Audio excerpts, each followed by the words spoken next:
전두환 전 대통령의 그 회고록이 상당히 문제가 되고 있잖아요. 가처분 금지 신청 받아들인 거. 배포 말이에요. 금지 가처분 신청. 네, 벌금도 내야 되고요. 어허. 그래서 이 정치인들은 왜 그렇게 열심히 글을 쓰나 이 회고록을 쓰면 사실은 말썽이나 혹은 논란의 중심에 서게 되는데 왜 이렇게 열심히 쓰고 있나. 또 뭐 정치인뿐만 아니라 인간들은 왜 이렇게 쓰고자 하는가 이런 문제까지 우리가 얘기를. 옛날 얘기를 폭로하면서 또 언론의 네. 중심에 딱 나타나고. 그렇죠. 어허. 네. 진짜 왜 쓰죠? 일반적으로 사람들은 쓰고자 하는 욕망이 있는 동물이라고 그래요.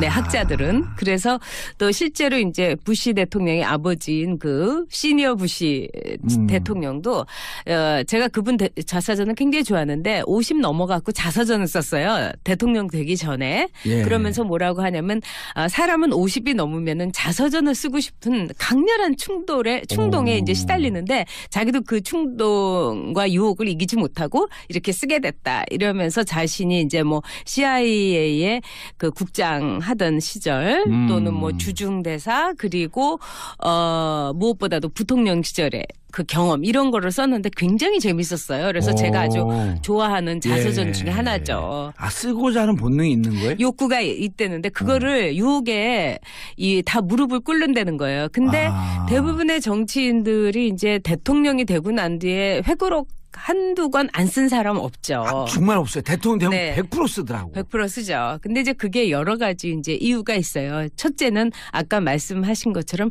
다시 한번 이제 이 스포트라이트 앞에 이제 역사의 중심에. 그렇죠. 그러니까 중심에 있다가 비껴난 거에 대한 그 허전함과 그 자신에 대한 자기애를 이기지 못하는 거. 그다음에 두 번째는 굉장히 억울해서 쓴다고 그래요.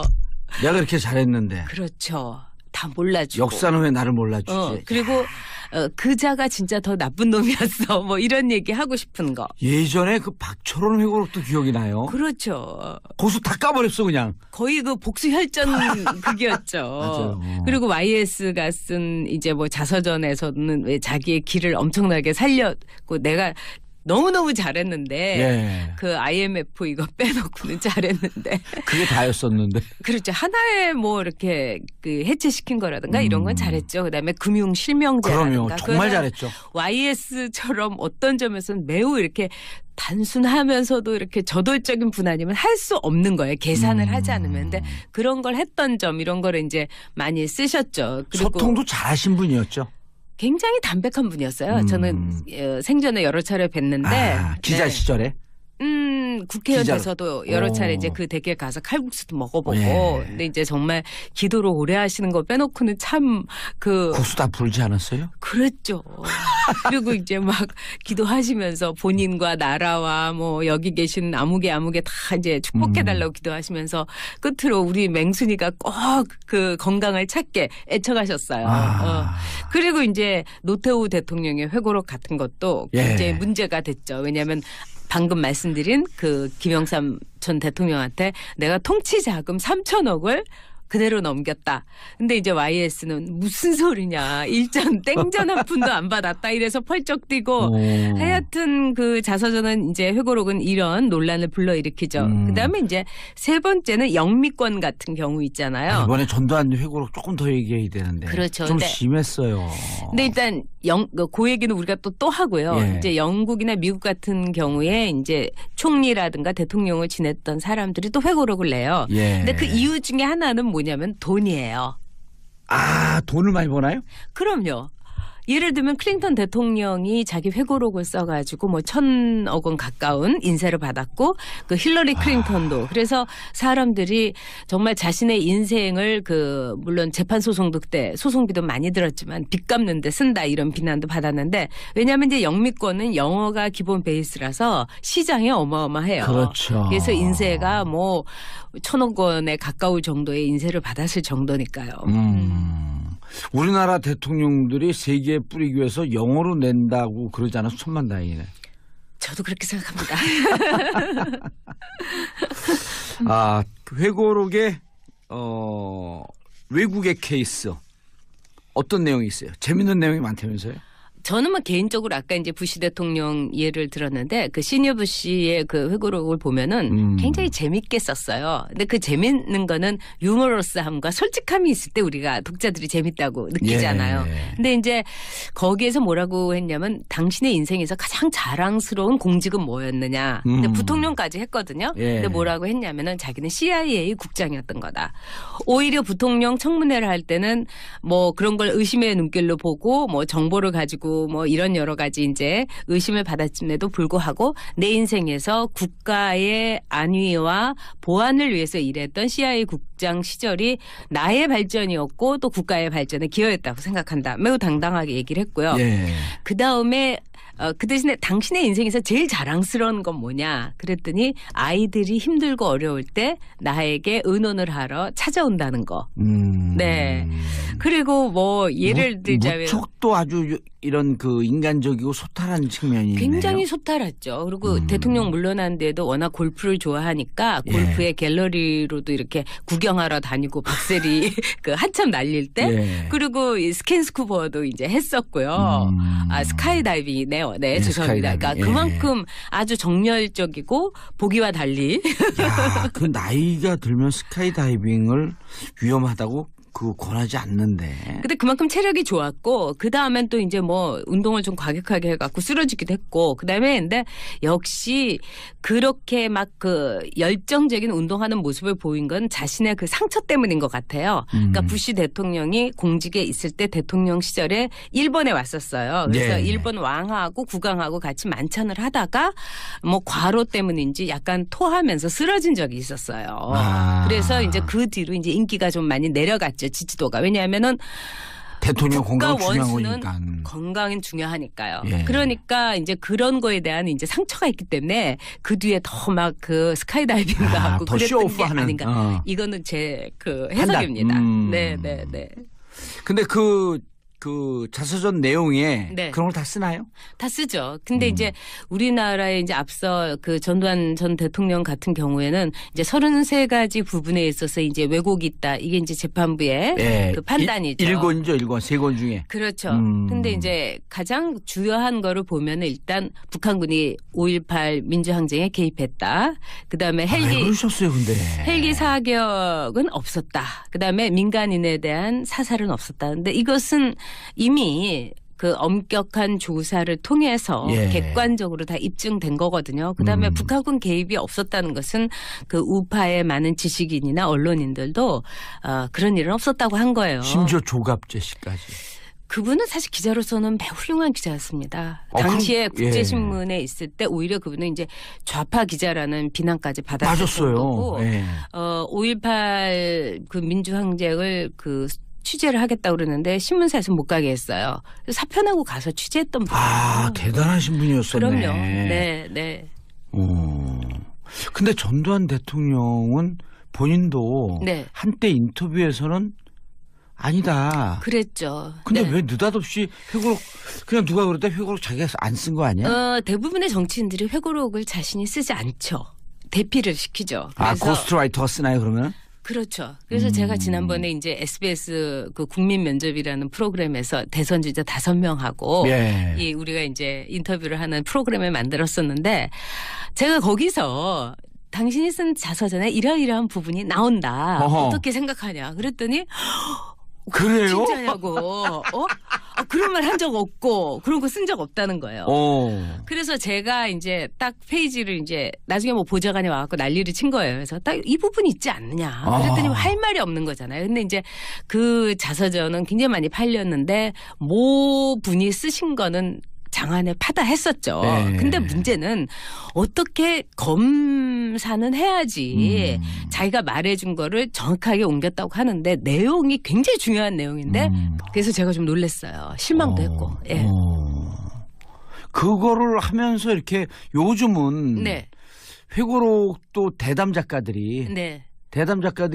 한 일주일 인터뷰에서 그걸 쓰는 경우가 많거든요. 그래서 아예 그걸 밝히죠. 그래서 회고록 그렇죠. 끝부분에 뭐 이 책을 쓰는데 많은 영감과 지원과 성원을 해준 아무개 씨에게 고맙다. 이러면 그 사람이 썼다는 얘기예요. 나 그걸 왜 쓰나 그랬어요. 그렇죠. 미안하니까. 근데 뭐 이제 직접 쓴 정치인들도 있습니다. 그 대표적인 사람이 자기 자서전을 써가지고 노벨 문학상을 받았던 윈스턴 처칠이에요. 아. 네, 자서전으로 노벨 문학상을 받은 거예요. 그래요? 그 책이 이제 우리나라에도 번역이 됐는데 제2차 세계대전이라고 그 전쟁 야. 얘기를 굉장히 그 방대한 볼륨이에요. 우리나라에서도 8권으로 나왔어요. 진짜 본인이 쓴 거예요? 네. 처칠은 매우 다재다능한 인간이었어요. 그림도 잘 그렸고, 그 다음에 처칠이 사실은 이제 군인으로서 복무를 하다가 이제 뭐 군대에서 쫓겨난 일도 있고 막 그랬거든요. 상명하복을 이게 굴복을 하다가 그래가지고 처칠이 그때 어떻게 먹고 살았느냐 신문사에다가 연재를 해가지고 먹고 살았어요. 야, 워낙에 글을 썼던 분이었구나. 대단히 훌륭한 저기 라이터입니다. 그래서 예. 그때 노벨상 그 문학상 노벨 문학상. 노벨 문학상을 준 그 위원회에서 그 이유를 뭐라고 했냐면은 제2차 세계대전에 대한 역사적인 증언, 매우 정확한 증언, 그리고 인간에 대한 매우 훌륭한 예의를 보여준 작품이기에 수상을 결정했다. 전 작가님 말씀드리니까 네. 책을 별로 안 보는 저도 꼭 보고 싶네. 리더가 되려면 리더가 돼야죠. 아, 꿈이 있는데 왜 리더가 되려면 리더가 되라. 꿈이 있는데 왜 책을 안 아, 읽으세요? 요즘은요. 네. 책 많이 봐요. 아 그래요. 무슨 책 보세요? 아니 요즘은 방송하느라고 책을 많이 봐요. 읽지 않고. 그래서 그만큼 이 인간의 이제 회고록이라는 거는 특히 정치인의 회고록이라는 건 매우 중요하죠. 근데 네. 처칠처럼 객관적이고 이렇게 쓰면 좋은데 대부분의 정치인의 회고록은 인간의 일기장보다 더 못하다는 거예요.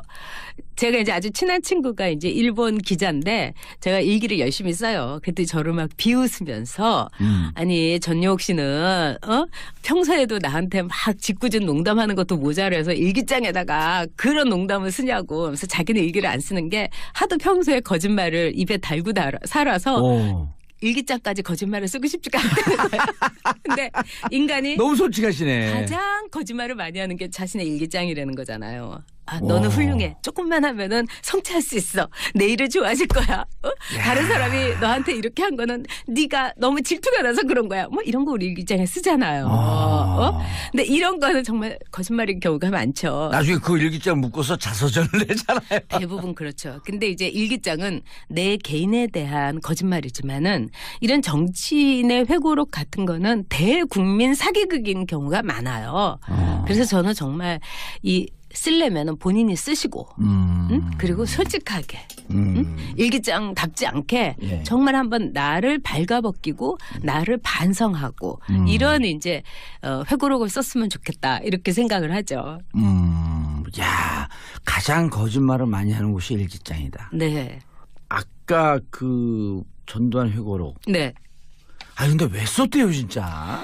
제가 보기에는 이제 그 전두환 계속 글을 쓰시고 그러니까 기자 생활도 오래 하고 시고 그러니까 느낌이 있을 거 아니에요. 왜 썼는지. 제가 사실 그 책을 읽어보질 않았어요. 왜냐하면 읽고 싶지가 않아가지고. 그럼 너무 두꺼워요 세 권이. 근데 이제 제가 이제 그 50 쪽에 있는 분들도 몇 분을 알고 있어요. 예. 그리고 그분들 가운데서도 나름 훌륭한 분들도 참 많으세요. 왜냐하면은 박정희 전 대통령의 18년 독재를 쓰러뜨렸을 때 그 뒤에 이제 권력의 공백을 나름대로 우리는 애국심으로 메꿨다. 물론 이제 군인이 아니었어요. 그분은 민간인 예. 출신이었는데 이제 그러면서 나름 평가받고도 싶다. 왜냐하면 그 당시에 그 경제 정책이라든가 이런 거를 굉장히 순환을 잘했다. 나름 자부를 하는 거예요.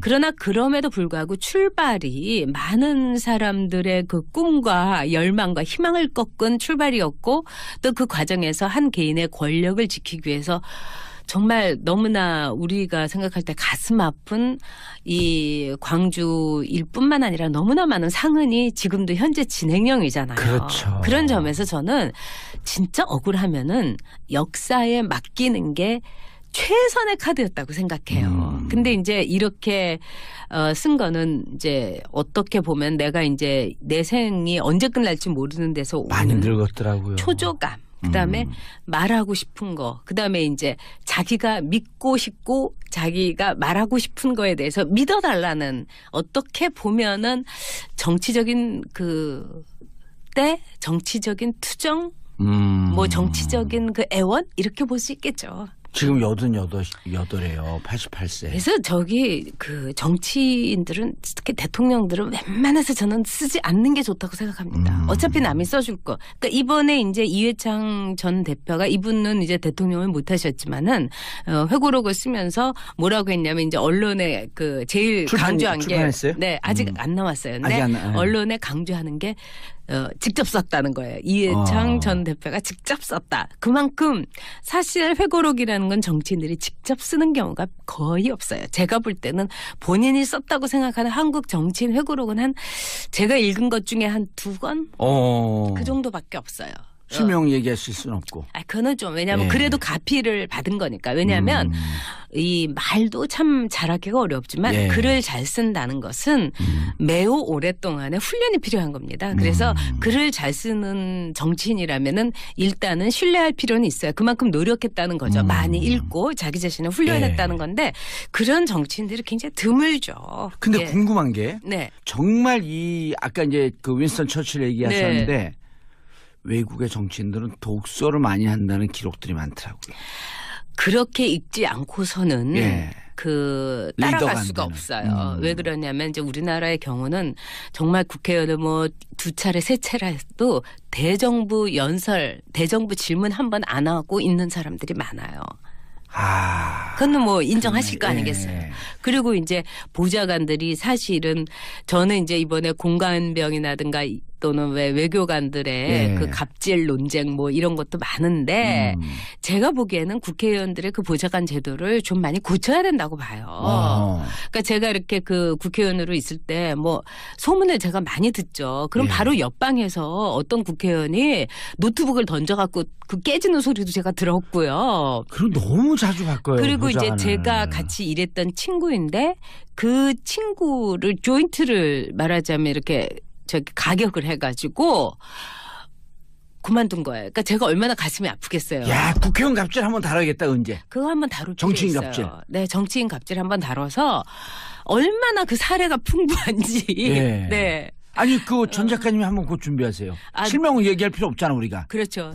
A, B, C, D 예. 해갖고 정말 G특급뿐만 아니라 A-A3까지도 나올 수 있어요. 이거 터지면 문제가 되니 네. 이거 터지기 전에 네. 국회의원들 정치인들 정신 차려라. 그래서 이제 외국의 경우는 우리나라처럼 국회의원들이 마치 이렇게 산호비처럼 모든 것을 지원해 주는 것이 아니고 정말 국회에서 인턴이라든가 또는 보좌관으로 있는 사람들이 이미 전문가들이에요. 전문가예요. 그러면 자기보다 더 나은 국회의원들이 이제 자기보다 더 나은 보좌관하고 상대를 하기 위해서는 공부하지 않을 수가 없고요.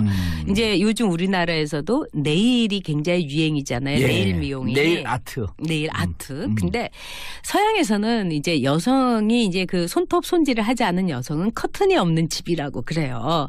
그래서 할머니들도 휠체어를 타고 와서 이 네일 미용을 받아요. 그렇지만은 제가 그 수많은 미국의 여성 의원들을 봤는데 이 네일을 손질을 잘한 여성 의원을 보기가 꽤 어려웠어요. 왜? 하도 서류를 많이 보고 하도 많이 읽기 때문에 손에 이렇게 잉크가 많이 묻어 있었던 그다음에 이제 뭐 사인펜 같은 거 쓰면 막 여기 묻잖아요. 그래서 여성으로서의 아름다움을 그 미국 사회에서 이제 그 최저한도의 여성성인데 그거를 포기하는 거예요. 그래서 미국에서도 매력적이다. 너무 외모에 치장을 하는 여성 의원들은 쟤는 초선에 불과하다. 딱 이런 말을 할 정도예요. 그만큼 이 많이 읽는다는 거. 사실 많이 읽고 내면을 가꾸려면은 외면에 소홀해질 수밖에 없어요. 제 얘기하는 건 아닙니다. 아니 그 변함에 그 생각이 났어요. 박근혜 네. 대통령 네. 전 대통령이 어느 대학생들 모임에 와서 어떻게 이렇게 피부가 좋으세요 네. 했더니 마음을 착하게 쓰면 피부가 좋아져요. 그렇죠. 그때 이제 막 열심히 다닐 때였는데 예. 그런 점에서 그 박근혜 대통령 전 대통령의 자서전도 좀 이상했어요. 제가 이제 자서전을 다 읽었는데 아니 그거 읽는 분이 정말 대단해. 어떻게 그걸 다 읽어요?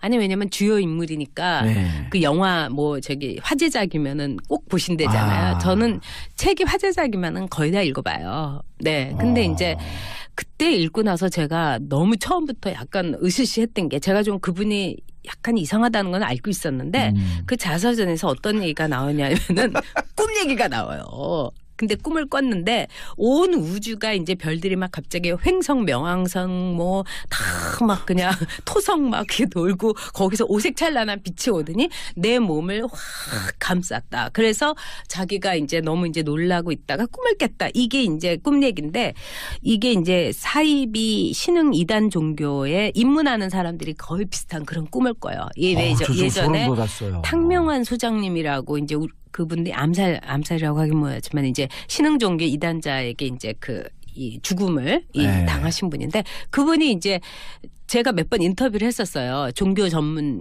담당 기자여서. 근데 그분이 그런 얘기를 하시는 거예요. 모든 신흥 종교의 입문자들이 꿈 얘기로부터 이 자기한테 이제 상담을 해온다는 거예요. 근데 그거하고 똑같은 꿈 얘기인 거예요. 그래서 제가 보기에는 이제 정신적으로 정말 그 최태민 씨한테 매우 이제 홀린 상태가 아니었는가 이 정신적으로 그런 생각을 제가 참 그 책을 보면서 했죠. 근데 그게 이제 실제로 드러났었고. 근데 그런 점에서 정치인들은 웬만하면 이제 안 쓰는 게 좋겠다. 그리고 그 책도 박근혜 전 대통령이 직접 쓴 거 아니에요. 그거조차도? 네. 그 자기가 구술을 하고 누군가가 써준. 네. 그렇죠. 근데 정치인들이 너무너무 책을 쓰고 싶어 하잖아요. 그거는 이제 예전에는 출판 기념회를 통해 가지고 이 과외 수입을 얻기 위한 그래서 어떤 그 의원은 자기 그 사무실에다가 카드 결제기까지 놓고서 자기 시집 자사전 같은 시집을 판 거 아니에요. 네, 그래서 저는 정말 이런 일은 없어야 되고 이제 출판기념회가 오히려 이제 없어져서 그런 일은 못하게 해서 진짜 다행이라고 생각합니다. 또 아까 그 처칠 얘기했는데 네. 인상적인 외국에. 네. 저는 그 매들린 올브라이트라고 이제 미국 국무장관, 최초의 여성 국무장관이었죠. 이제 그분이 쓴 이제 자서전이 참 인상 깊었어요. 근데 이분이 이제 가정주부였다가 참 고생도 많이 했는데 가정주부였다가 막 9년 만에 박사학위를 받아가지고 말하자면 이제 정치에 입문을 하게 된 거예요. 근데 그 전까지는 미국 정치나 한국 정치나 똑같더라고요. 우리 정치 일선에서 보면은 왜 무슨 행사하게 되면 이제 당원인 그 아주머님들이 커피 타주고 막 이러잖아요. 예. 근데 그분들의 노고를 우린 잊어서는 안 되는데 매들린 올브라이트가 그런 일을 했던 거예요. 그러니까 뭐 하이 매들린 이런 게 그러니까 매들린 아줌마 커피 내오세요. 그러면 실제로요? 실제로 그런 일을 했어요. 거기에 이제 그런 게 써 있어요. 그러다가 이제 보좌관으로 이제 그 들어가게 된 거예요. 그것도 독특하네요. 그렇죠. 근데 이제 박사학위가 이제 생겼으니까. 그러니까 그런데도 매들린 아줌마 뭐 이렇게 불렀을 거 아니에요. 네. 그래서 자기가 얘기했다는 거. 이제부터는 닥터 올브라이트라고 불러달라고. 네? 그러니까 그만큼 이제 그런 솔직한 얘기부터. 그다음에 이제 남편이 이혼을 요구한 거예요. 남편이 무지부자였는데. 네. 그러면서 이제 이혼을 요구해도 너무 이렇게 찌질하게 욕을 하면 안 되잖아요. 예. 근데 그 비수를 꽂으면서 욕을 한 거예요. 당신보다 더 젊고 더 아름다운 여자를 사랑하게 됐다. 이혼해줘. 못됐다. 그래가지고 이제 이혼을 하기로 하고 예. 근데 이제 아이들이 있기 때문에 한겨울에 스키를 타러 간 거예요. 예. 그래도 애들을 위해서 이제 이혼 직전에 합의를 하고. 합의하고. 근데 이제 거기에 대해서 매들린 올브라이트가 뭐라고 썼냐면 내 인생에서 그렇게 스키를 잘 탄 적은 없었다. 목이 부러져도 좋다. 다리가 나가도 좋다. 그냥 위에서 그냥 쌩 하고 용감하게 내려오니까 다른 사람들이 저렇게 스키 잘 타는 사람이 누군가 할 정도였다는 거예요. 그만큼 이제 분노가 유머러스하게 했고 실제로 이제 매들린 올브라이트가 이제 미국 국무장관으로 전 세계 스포트라이트를 받을 때 그 전 남편은 모스크바 특파원이었어요. 그 당시에 전 부인은 장관이 되고 이 남편은 모스크바 특파원이 돼갖고 그 붉은 광장에서 덜덜덜 떨으면서 모스크바에서 올브라이트였습니다. 이래가지고 또 화제가 됐었죠. 그게 자서전에 다 나와요? 아니 그건 자서전에 안 나오고 나중에 이제 근데 뭐 김정일에 대한 예. 인상이라든가 또 후세인이 이제 막 그 독사 같은 여자라고 해갖고 일부러 뱀 모양의 브로치를 딱 달고 나온 얘기라든가 그런 에피소드가 많이 있어요. 알겠습니다. 자, 전 작가님 말씀 들으면서 대한민국 정치인들이 가급적 회고록을 쓰지 마시라. 그죠. 환경을 위해서도 종이 낭비예요. 예, 인사하시고요. 네, 즐거운 주말 보내고요. 다음 주 수요일 잊지 못하는 거. 그다음에 두 번째는 굉장히 억울해서 쓴다고 그래요. 내가 그렇게 잘했는데. 그렇죠. 다 몰라주고. 역사는 왜 나를 몰라주지. 그리고 그자가 진짜 더 나쁜 놈이었어. 뭐 이런 얘기 하고 싶은 거. 예전에 그 박철원 회고록도 기억이 나요. 그렇죠. 고수 다 까버렸어 그냥. 거의 그 복수 혈전 극이었죠. 맞아요. 그리고 YS가 쓴 이제 뭐 자서전에서는 왜 자기의 길을 엄청나게 살렸고 내가 너무너무 잘했는데 예. 그 IMF 이거 빼놓고는 잘했는데 그게 다였었는데. 그렇죠. 하나에 뭐 이렇게 그 해체시킨 거라든가 이런 건 잘했죠. 그다음에 금융 실명제라든가 그럼요. 정말 잘했죠. YS처럼 어떤 점에서는 매우 이렇게 단순하면서도 이렇게 저돌적인 분 아니면 할 수 없는 거예요. 계산을 하지 않으면. 근데 그런 걸 했던 점 이런 거를 이제 많이 쓰셨죠. 그리고 소통도 잘하신 분이었죠.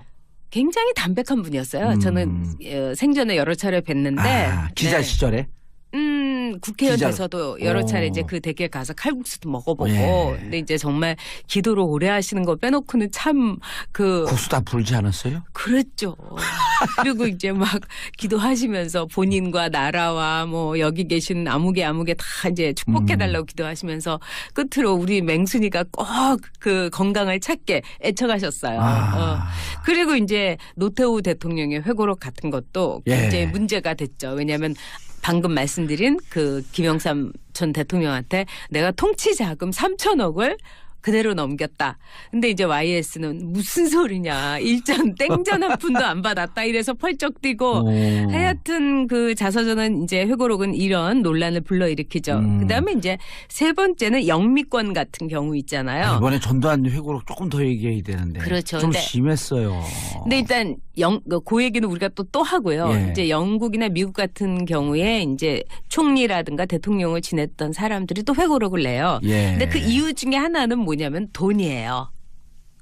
돈을 많이 버나요? 그럼요.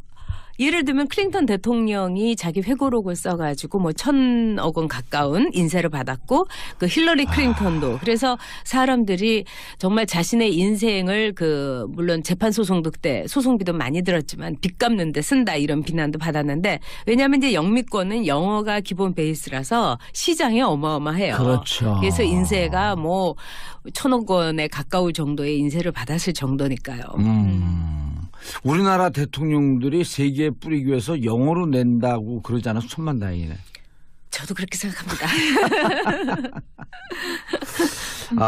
회고록의 외국의 케이스 어떤 내용이 있어요? 전두환 전 대통령의 그 회고록이 상당히 문제가 되고 있잖아요. 가처분 금지 신청 받아들인 거. 그러게 배포 말이에요. 금지 가처분 신청. 네, 벌금도 내야 되고요. 어허. 그래서 이 정치인들은 왜 그렇게 열심히 글을 쓰나 이 회고록을 쓰면 사실은 말썽이나 혹은 논란의 중심에 서게 되는데 왜 이렇게 열심히 쓰고 있나 또 뭐 정치인뿐만 아니라 인간들은 왜 이렇게 쓰고자 하는가 이런 문제까지 우리가 그러면서 얘기를 옛날 얘기를 폭로하면서 또 언론의 네. 중심에 딱 나타나고. 그렇죠. 어허. 네. 진짜 왜 쓰죠? 일반적으로 사람들은 쓰고자 하는 욕망이 있는 동물이라고 그래요. 네, 학자들은. 그래서 또 실제로 이제 부시 대통령의 아버지인 그 시니어 부시 대통령도 제가 그분 자서전을 굉장히 좋아하는데 50 넘어갖고 자서전을 썼어요. 대통령 되기 전에. 예. 그러면서 뭐라고 하냐면 사람은 50이 넘으면은 자서전을 쓰고 싶은 강렬한 충동에 이제 시달리는데 자기도 그 충동과 유혹을 이기지 못하고 이렇게 쓰게 됐다. 이러면서 자신이 이제 뭐 CIA의 그 국장 하던 시절 또는 뭐 주중대사 그리고 무엇보다도 부통령 시절에 그 경험 이런 거를 썼는데 굉장히 재밌었어요. 그래서 제가 아주 좋아하는 자서전 중에 하나죠. 쓰고자 하는 본능이 있는 거예요? 욕구가 있대는데 그거를 유혹에 다 무릎을 꿇는다는 거예요. 근데 대부분의 정치인들이 이제 대통령이 되고 난 뒤에 회고록 한두 권 안 쓴 사람 없죠. 정말 없어요. 대통령 되면 네. 100% 쓰더라고. 100% 쓰죠. 근데 이제 그게 여러 가지 이제 이유가 있어요. 첫째는 아까 말씀하신 것처럼 다시 한번 이제 이 스포트라이트 앞에 이제 역사의 중심에. 그렇죠. 그러니까 중심에 있다가 비껴난 거에 대한 그 허전함과 그 자신에 대한 자기애를